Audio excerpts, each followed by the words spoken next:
Unang pagtatapat nila Terence Romeo at Richie Rivero sa PBA. Papugian ng move, iniwanan lang ni Romeo depensa ni Rivero. Hindi naman nagpahuli si Papa Richie, pinanis bantay ni Junmar Fajardo. Napikon si Rivero kay Jericho Cruz. Pisikalan sina Fajardo at Perkins. Bakbakang defending champion San Miguel Beermen with 2-0 record laban sa Phoenix Super LPG with 1-3 record. Opening quarter mga idol, pasok unang pokol ni Marcio Lassiter. Sinagot yan ni Ken Taffen, gandang pasa pa sa ilalim kay JB Mocon. Lamang ang Phoenix mga idol pero tinabla naman agad yan ng San Miguel mula sa tres ni CJ Perez. Nagsimula nang umalagwa ang SMB. 10 points na meron si Perez dito sa unang quarter. Lumamang 10 na ang Beermen mga idol mula sa layup ni Terence Romeo. 4 points na din meron itong si TR7. Nakagawa ng run sa dulo ang Phoenix Super LPG. Nakapagbaon ng tres at the buzzer si JJ Alejandro. Baba 4 lamang ng SMB end of first quarter, 27-23. Second quarter mga idol, dalawang tres pa pinakawalan ni Alejandro. Lumamang na ang Phoenix mula sa floater ni Ken Salado.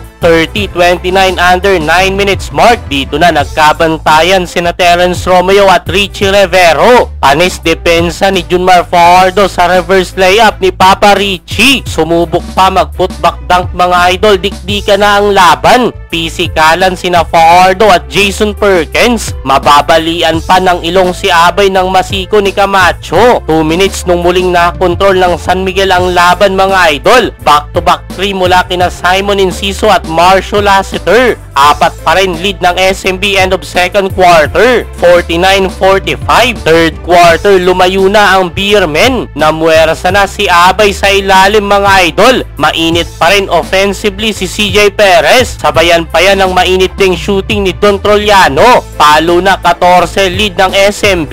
70-56 under 5 minutes mark. May counter run ang Phoenix Super LPG. Timeout ang San Miguel after ng tres na to ni Richie Rivero. Si Rivero bumubuhay sa opensa ng Phoenix mga idol. Pero hirap talagang sabayan ang lalim ng lineup ng SMB. Late minutes si Romeo naman nag-step up sa Beermen. Iniwanan depensa ni Rivero attacking the basket, may kasama pang foul mga idol. 86-75 end of third quarter. Fourth at final quarter, kahit anong habol ng Phoenix, laging may bawi na ang SMB. Ayaw pa rin paawat ni CJ Perez mga idol. 2-man game, Romeo to Perez. Sa dulo muntika ng magkagulo, napikon si Richie Rivero kay Jericho Cruz. Tatlong sunod na panalo na para sa defending champion. Final score 116-102. 32 points para kay CJ Perez.